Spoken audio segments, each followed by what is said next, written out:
तो ये 5 तस्वीरें आप देख पा रहे हैं। आज पीएम नरेंद्र मोदी जहां तूफानी प्रचार एक बार फिर से करने वाले हैं चौथे चरण के लिए, और वहीं यूपी के सीएम योगी आदित्यनाथ भी अलग अलग क्षेत्रों में नजर आएंगे। तो वहीं अखिलेश यादव भी चुनाव प्रचार करेंगे, राहुल गांधी और तेजस्वी यादव भी प्रचार करते हुए नजर आएंगे, तो वहीं राजनाथ सिंह भी प्रचार करेंगे। ये 5 तस्वीरें हैं, अलग अलग दिग्गज अलग अलग क्षेत्रों में आज प्रचार करेंगे। लोकतंत्र के महापर्व में आज तीसरे चरण की अग्नि परीक्षा है। जनता तीसरे चरण में उम्मीदवारों की किस्मत का फैसला ईवीएम में कैद करेगी। तो वहीं सियासी दलों ने चौथे चरण की तैयारियां तेज कर दी हैं। पीएम मोदी आज मध्य प्रदेश और महाराष्ट्र में सियासी प्रचार करेंगे। खरगोन, धार, बीड और अहमदनगर में पीएम की मेगा रैली होनी है। तो वहीं यूपी सीएम योगी आदित्यनाथ सीतापुर और बहराइच में चुनावी प्रचार करेंगे। राहुल गांधी और तेजस्वी यादव आज साथ साथ झारखंड में इंडिया ब्लॉक के उम्मीदवारों के लिए प्रचार करेंगे। तो वहीं अखिलेश यादव अकबरपुर, इटावा और उन्नाव में चुनावी रैलियों को संबोधित करेंगे। अमेठी में स्मृति ईरानी के लिए बीजेपी प्रदेश अध्यक्ष भूपेंद्र सिंह प्रचार करेंगे। तो वहीं लखीमपुर खीरी और शाहजहांपुर में डिप्टी सीएम केशव प्रसाद मौर्य प्रचार की कमान संभालेंगे। Bureau report, Republic Bharat. और प्रियंका शर्मा का रुख कर लेते हैं, सैफई में है। सैफई यादव लैंड कहा जाता है। प्रियंका, फिलहाल वहां क्या स्थिति लग रही है? ताबड़तोड़ चुनाव प्रचार हुए, अखिलेश पहुंचे थे और आज वोटिंग का दिन भी है। बिल्कुल, देखिए अब से थोड़ी देर बाद अखिलेश यादव, डिंपल यादव यहां पर वोट के लिए आएंगे। लेकिन अगर हम मैनपुरी सीट की बात करें तो इस वक्त जो है यहां से मौजूदा सांसद है डिंपल यादव, क्योंकि 2022 में मुलायम सिंह यादव के निधन के बाद उपचुनाव में डिंपल यादव ने यहां पर जीत दर्ज की थी। हालांकि सबका ये कहना था कि सिंपैथी वोट मिल गई है, लेकिन इस बार देखना दिलचस्प होगा, क्योंकि कड़ी टक्कर है उस प्रत्याशी से जो योगी कैबिनेट में पर्यटक मंत्री है। लेकिन आपको बता दें कि इस बार जो है अगर फिरोजाबाद की बात करें तो वहां से अक्षय यादव और बदायूं से आदित्य यादव भी चुनावी प्रचार में है। आदित्य यादव के लिए ये एक तरीके से एक लॉन्चिंग है उनके पॉलिटिकल करियर की, तो ये देखना दिलचस्प होगा कि कितने मार्जिन से वो जीत दर्ज करते हैं। हालांकि जब हमने कल यानी कि बीते दिन जब बात की थी अखिलेश यादव से या डिंपल यादव से पहले भी, तो उनका कहना था कि ये पूरा जो यादव लैंड है ये सपा समाजवादी पार्टियों का गढ़ नहीं बल्कि इनका घर है, क्योंकि यहाँ पर बहुत काम किए हैं। हालांकि डिंपल यादव की जो हम बात कर रहे हैं वो पहले जो है 2019 में कन्नौज से चुनाव हार चुकी है, लेकिन इस बार अपनी जीत को लेकर आश्वस्त है। उनका कहना है कि कोई सिंपैथी वोट नहीं बल्कि जो काम हुआ है उस काम को लेकर ही हम जा रहे हैं कि मुलायम सिंह यादव के कार्यकाल में किस तरीके से। बिल्कुल, आप यहाँ सैफई से तस्वीरें दिखा रही हैं। प्रियंका, गांधीनगर का रुख कर लेते हैं। अनामिका हमारे साथ जुड़ी हुई है। अनामिका, धीरे धीरे क्योंकि अब वक्त भी आगे बढ़ रहा है, 7 बजे से वोटिंग भी होनी है, तो सबसे पहले तो वहां से तस्वीरें जरूर दिखाइएगा कि किस तरह की तैयारियां इस बार की गई है गांधीनगर सीट से। देखिए, तैयारियां इस बार ऐसी की गई ताकि जो वोटिंग प्रतिशत है वो पिछले बार के मुकाबले ज़्यादा बढ़े, और हर चरण के साथ जो इलेक्शन कमीशन है उसकी नज़र इस बात पर बनी भी हुई है।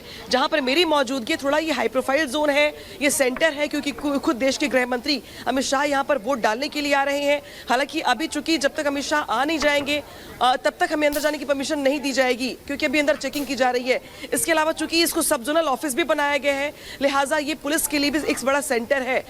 अभी वोटर्स यहाँ पर नहीं पहुँच रहे हैं। 7 बजे के आसपास जब वोटर्स यहाँ पे पहुंचेंगे तो मुझसे बात करवाएंगे और जानने की कोशिश करेंगे कि वो गांधीनगर के विकास को लेकर क्या सोचते हैं, क्या रणनीति है। लेकिन जो सामने देख रहे हैं आप पोलिंग बूथ, इसी पोलिंग बूथ में गृह मंत्री अमित शाह अपने पूरे परिवार के साथ वोट डालने के लिए आएंगे। हालांकि गुजरात की अगर बात की जाए और यहाँ की सीटों की अगर बात की जाए तो 1989 के बाद यहाँ पर हमेशा से ही बीजेपी का पलड़ा कांग्रेस के ऊपर भारी रहा है। एक वक्त ऐसा भी आया था जब कांटे की टक्कर दिखती थी, लेकिन तभी बीजेपी का मार्जिन जो था वो कांग्रेस से ज्यादा था। लेकिन 2004 के बाद से या यूं कहे तो 2004 से 14 तक जब कांग्रेस की सरकार थी तब भी यहाँ पे बीजेपी के पास ज्यादा सीटें थी, लेकिन 2014 से तो बीजेपी ने जैसे यहाँ पर किसी भी सीट पर कांग्रेस का खाता नहीं खोलने दिया। 2019 की सभी 26 सीटों पर बीजेपी ने जीत हासिल की थी। 2024 की अगर बात की जाए तो यहाँ पर ऑलरेडी प्रत्याशी निर्विरोध जीत चुके हैं, यानी कि यहाँ पर विपक्ष यानी कि कांग्रेस की बात अगर करते हैं तो वो बेहद कमजोर दिखाई देता है। ऐसे में बीजेपी का पलड़ा भारी तो है ही, लेकिन इस बार बीजेपी की ओर से दरअसल अमित शाह शाह ने, चाणक्य ने अपने प्रत्याशियों को, अपने नेताओं को ये टारगेट दिया है कि इस बार जीत का मार्जिन 5 लाख से पार होना चाहिए।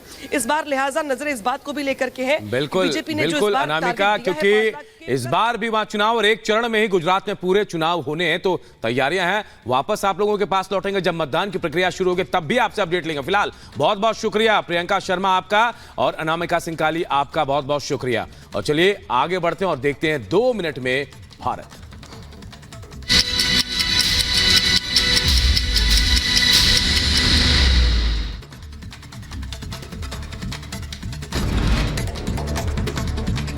उत्तराखंड के जंगलों में आग बुझाने की कोशिशें जारी हैं। एनडीआरएफ के अलावा वायुसेना की चॉपर की भी मदद दी जा रही है। जंगल में आग लगाने वालों पर प्रशासन सख्त, आरोपियों पर लगेगा गैंगस्टर एक्ट। उत्तर प्रदेश के सहारनपुर में शिवालिक पहाड़ियों पर जंगल में लगी भीषण आग। वन विभाग की टीम आग बुझाने में जुटी। बताया गया कि तेज हवाओं के साथ आई चिंगारी ने आग लगाई। यूपी रायबरेली में ट्रेन की चपेट में आने से पति पत्नी की हुई दर्दनाक मौत। घटना के बाद से पूरे परिवार में कोहराम मचा। पुलिस मामले की जांच में जुटी। लोकसभा चुनाव के बीच दिल्ली पुलिस की स्पेशल सेल को बड़ी कामयाबी। 15 पिस्टल बरामद। 2 हथियार तस्कर भी गिरफ्तार। यूपी के संभल के रहने वाले हैं दोनों आरोपी। दिल्ली के जाफराबाद इलाके में एक शख्स की चाकू से गोद कर हत्या कर दी गई। सीसीटीवी में हत्या की पूरी घटना कैद। वीडियो में 4 नाबालिग लड़के हमला करते हुए नजर आए। पुलिस ने चारों को हिरासत में लिया। यूपी के बांदा में शॉर्ट सर्किट से घर में लगी आग और देखते देखते आग ने 3 घरों को अपनी चपेट में ले लिया। हादसे में एक युवक झुलस गया तो कई मवेशियों की मौत हो गई है। यूपी के मुजफ्फरनगर में पुलिस ने लुटेरी दुल्हन के गैंग का भंडाफोड़ किया। लुटेरी दुल्हन समेत 7 आरोपितों को गिरफ्तार किया। पुलिस ने बड़ी मात्रा में लूटी गई ज्वेलरी, नकदी भी बरामद की। ग्रेटर नोएडा के गौतम बुद्ध विश्वविद्यालय में महिला की हत्या से सनसनी। सरकारी क्वार्टर की टंकी में मिला महिला का शव। घटना के बाद से महिला का पति गायब। पुलिस फरार पति की तलाश में जुटी। यूपी के बहराइच पुलिस को मिली बड़ी कामयाबी। 10 साल से फरार रेप के आरोपी को किया गिरफ्तार। आरोपी पर 25,000 का इनाम घोषित था। मुंबई में नाम पहचान बदलकर रह रहा था। यूपी के अलीगढ़ में मामूली कहासुनी को लेकर 2 पक्षों में खूनी संघर्ष। जमकर चले लाठी डंडे और पथराव भी हुआ। पुलिस ने 10 लोगों को गिरफ्तार भी किया है।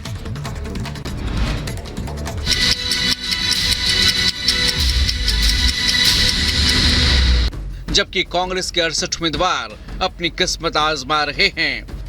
11 राज्यों की 93 सीटों पर मतदान है और इस सियासी रण में करीब 120 महिलाएं भी किस्मत आजमा रही हैं। कई वीवीआईपी वोटर्स आज तीसरे चरण में मतदान करेंगे।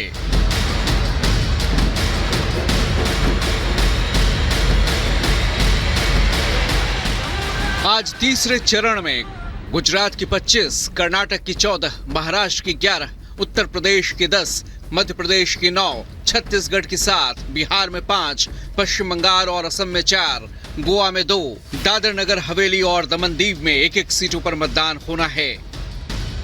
कांग्रेस के पास इस चरण में खोने के लिए बहुत कुछ नहीं है, जबकि बीजेपी के लिए 2024 में 2019 वाले प्रदर्शन को दोहराना एक बड़ी चुनौती होगी। इस चरण की 42 लोकसभा सीटें बीजेपी के लिए मजबूत मानी जाती हैं, तो कांग्रेस के लिए वही कमजोर कड़ी हैं। ऐसे में देखना होगा कि तीसरे चरण का चुनाव किसके लिए संजीवनी तो किसके लिए टेंशन का सबब बनेगी। 2019 के लोकसभा चुनाव में इन 93 सीटों के नतीजों को देखें तो बीजेपी ने 87 सीटों पर चुनाव लड़ा था और 72 सीटें जीतने में कामयाब रही थी। कांग्रेस 77 सीटों पर चुनाव लड़ी थी, जबकि सिर्फ 4 सीटें जीत पाई थी।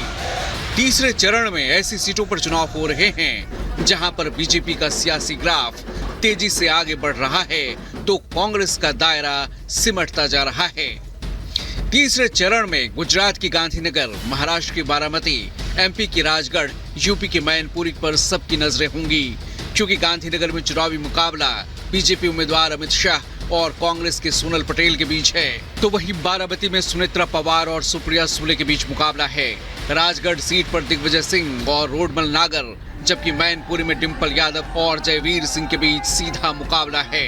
अब देखना होगा कि जनता किसके दावों और वादों के पक्ष में मतदान करती है। Bureau report, Republic Bharat.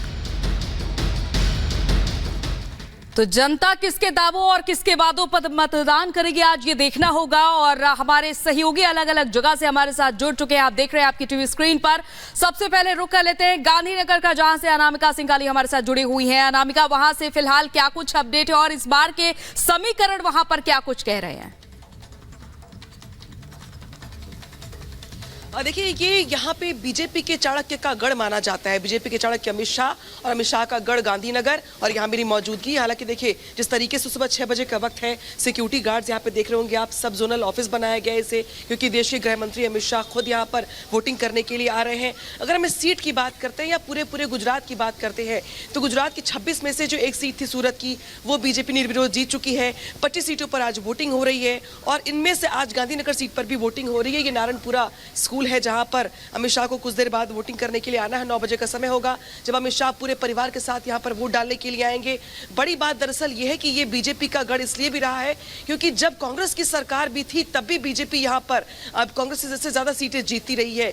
2014 के बाद से तो मानो यहाँ पर कांग्रेस ने अपना खाता भी नहीं खोल पाई हो, और शायद यही वजह है कि इस बार भी बीजेपी का जोश यहाँ पर हाई है। एक सीट ऑलरेडी यहाँ पे बीजेपी निर्विरोध जीत चुकी है। बाकी 25 सीटों को लेकर के बीजेपी का टारगेट ये है कि हर सीट पर जो बीजेपी के प्रत्याशी हैं वो 5 लाख के मार्जिन से जीत हासिल करे। और शायद यही वजह की लगातार हमने देखा था कि जब जिस दिन अमित शाह यहाँ नामांकन करने के लिए आए थे, बिल्कुल अनामिका, क्योंकि बीजेपी के चाणक्य का गढ़ है तो रणनीति भी बिल्कुल वैसी बनी होगी। प्रियंका शर्मा का रुख कर लेते हैं, सफाई से हैं। प्रियंका, आप जहां हैं यादव लैंड कहा जाता है उसे, और इस बार प्रधानमंत्री ने, आपने देखा होगा कैसे निशाना साधा था। प्रियंका, चले गांधीनगर चलते हैं। गांधीनगर सीधे रुक कर लेते हैं। गांधीनगर में क्या तस्वीरें देख पा रही है प्रियंका शर्मा? वहां से हमारे सहयोगी जुड़ रहे हैं। Priyanka, over to you. जी बिल्कुल, आपको तस्वीरें दिखा दें।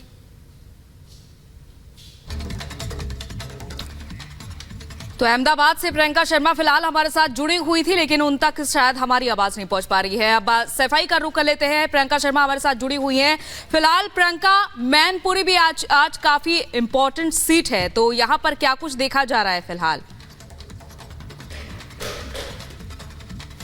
बिल्कुल, देखिए हम तस्वीरों के जरिए आपको दिखाएंगे। 7 बजे यहाँ पर वोटिंग शुरू हो जाएगी। इस पूरे स्कूल को जो है गुब्बारों से सजाया गया है। यहाँ पर ये सेल्फी पॉइंट बनाया गया है, और अंदर भी आएंगे तो देखिए व्हील चेयर की भी यहाँ पर व्यवस्था की गई है, रैंप की व्यवस्था की गई है, ताकि वोटर्स को किसी तरह की कोई प्रॉब्लम ना हो। कुल मिलाकर जो उत्तर प्रदेश की सीटें हैं, 80 सीटें हैं। आज तीसरा चरण है जिसमें 10 सीटों पर मतदान होना है। आपको एक बार फिर से बता दें, देखिए संभल, हाथरस, आगरा, फतेहपुर सीकरी, फिरोजाबाद, मैनपुरी, एटा और बदायूं, आंवला, बरेली, ये वो सीटें हैं जहां पर मतदान होना है। लेकिन ये मैनपुरी, देखिए आपको बता दें, डिंपल यादव जो है अभी मौजूदा सांसद भी हैं, और इस बार जो है यादव परिवार की तरफ से 3 वो प्रत्याशी हैं जिनकी किस्मत दांव पर लगी हुई है। अगर हम फिरोजाबाद की बात करें या फिर बदायूं की बात करें, इस मैनपुरी की बात करें, डिंपल यादव हो गई, आदित्य यादव हो गए और अक्षय यादव हो गए। ये 3 वो प्रत्याशी हैं जिनकी आज जो किस्मत है वो ईवीएम में कैद हो जाएगी। अब से थोड़ी देर बाद अखिलेश यादव और डिंपल यादव यहाँ पर मतदान करने के लिए पहुंचेंगे, लेकिन सबसे पहले समाजवादी पार्टी के राष्ट्रीय महासचिव राम गोपाल यादव यहाँ पर पहुंचकर मतदान करेंगे। सुरक्षा के लिहाज से अगर देखें तो काफी बेहतर व्यवस्था। बिल्कुल, जब वो मतदान के लिए आएंगे तो वापस आप तक पूछेंगे आपसे सवाल, उनसे भी आप सवाल कीजिएगा प्रियंका। फिलहाल हम चलते हैं विदिशा, जहां सत्यविजय हमारे सहयोगी हमारे साथ जुड़े हैं। सत्यविजय, जहां आप मौजूद हैं, सत्यविजय का रुख कर लेते हैं। सत्यविजय, जहां मौजूद है वहां पूर्व मुख्यमंत्री शिवराज सिंह चौहान वहां से चुनाव लड़ रहे हैं, तो बेहद अहम ये सीट भी है क्योंकि बहुत दारोमदार शिवराज सिंह चौहान के ऊपर है। सत्यविजय, वहां का रण कैसा दिख रहा है? थोड़ी देर बाद वोटिंग शुरू हो जाएगी वहां। जी बिल्कुल, देखिए मध्य प्रदेश के लिहाज से बात करें तो 9 सीटों पर आज तीसरे फेज में वोटिंग होना है, और 2 पूर्व मुख्यमंत्री और 1 केंद्रीय मंत्री, यानी कि शिवराज सिंह चौहान, दिग्विजय सिंह जो कि दोनों पूर्व मुख्यमंत्री हैं, और केंद्रीय मंत्री रहे ज्योतिरादित्य सिंधिया, इनकी ये 3 बड़े चेहरे हैं जिनकी किस्मत का फैसला आज होगा। वोटर वोटिंग करेंगे और इससे इन तीनों दिग्गजों की किस्मत का फैसला होगा। हम इस समय जैद गाँव में है, ये जो बूथ है यहाँ पर ही कुछ देर बाद जो है शिवराज सिंह चौहान अपने परिवार के साथ वोट डालने आएंगे। आएंगे। नज़दीक में ही इनका घर है। पहले वो नर्मदा घाट पर पूजा पाठ करेंगे, उसके बाद इस बूथ पर शिवराज सिंह चौहान अपने परिवार के साथ वोटिंग करेंगे। चूंकि मध्य प्रदेश के लिहाज से बात किया है तो 29 सीटें हैं, 29 में से 28 सीटों पर फिलहाल भाजपा का कब्जा रहा है और बीजेपी का टारगेट है कि 29 में से 29 जीतना है। और शिवराज सिंह चौहान हो जिन्होंने कि न सिर्फ इस विदिशा लोकसभा क्षेत्र में बल्कि पूरे प्रदेश में प्रचार किया है और उनका ये दावा है कि मध्य प्रदेश में 29 में से 29 सीट जो है कमल यानी कि भाजपा की आएंगी। लेकिन अगर कांटे की टक्कर की बात करें तो राजगढ़ और मुरैना 2 ऐसी सीट हैं इन 9 सीटों में से जिनमें की टक्कर बताई जा रही है। राजगढ़ में दिग्विजय सिंह मैदान में है जो कि लगातार इमोशनल कार्ड खेल रहे हैं वहां की जनता के लिए, और मुरैना में भी जाति समीकरण के लिहाज से काफी कांटे की टक्कर बताई जा रही है। बाकी जो 7 सीटें हैं उन पर भाजपा आगे दिख रही, जिनमें से एक सीट विदिशा लोकसभा भी है जहां से कि शिवराज सिंह चौहान जो है कि खुद प्रत्याशी हैं। अब देखना यह है कि चूंकि अभी 6:15 हुआ है, थोड़ी देर बाद यहाँ पर मुकपोल वगैरह चीजें स्टार्ट होंगी, लेकिन 7 बजे से यहाँ पर वोटिंग शुरू हो जाएगी। बिल्कुल सत्य विजय, हम एक